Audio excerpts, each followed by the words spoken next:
I think this technically counts as breaking news. The chairman of the FCC saying that he is going to recommend to the agency the approval of the merger between T-Mobile and Sprint. This is a $26.5 billion merger.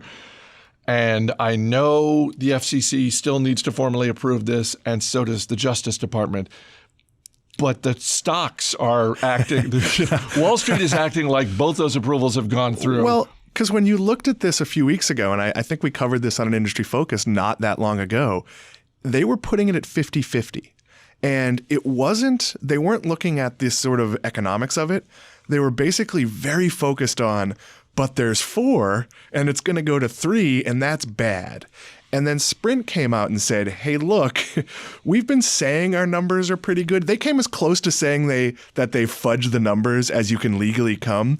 And what they were basically saying is, hey, we've added 1 million subscribers, but what we added is free lines. So they would say to you, hey, you're a Sprint customer. You think your dog wants a line?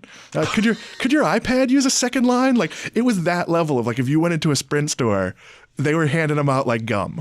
So this was not a Wells Fargo situation where they weren't telling you. No, they were telling you. And in general, it was a line you might want, like maybe for a kid or for a secondary device, but it wasn't a line you were going to purchase.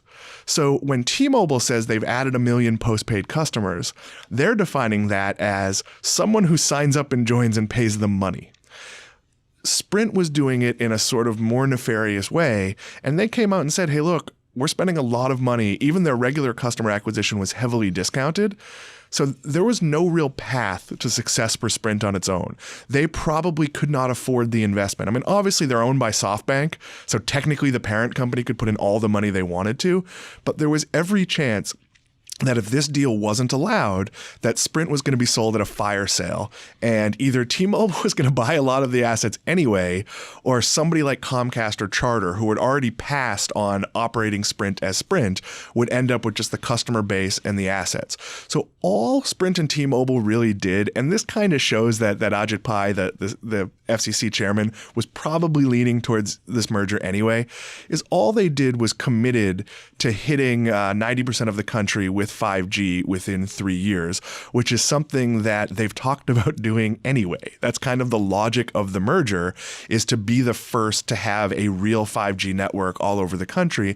And T-Mobile is banking on that because they have a television product they want you to buy. So when you see shares of T-Mobile up around 6-7% today and shares of Sprint up north of 25%, that doesn't strike you as unreasonable, because you think, yes, the approvals have to happen, but it's all over. But, the signatures. I mean, obviously pay attention to make sure Sprint shares don't go over the price that the deal is at, which does happen sometimes.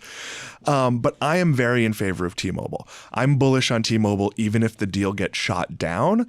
But what this does, and there is a bad history of mergers in this space. Sprint Nextel is why Sprint is in this trouble. Oh, God, I forgot about that one. Boop, boop. But, and I'm referencing, for people who don't know, you used to be able to, on a Nextel phone, have like a walkie-talkie feature, and it made like a ridiculously annoying noise.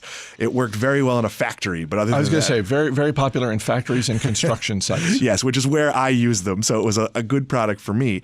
But in this case, you have a dynamic CEO in John Legere, and they have a plan.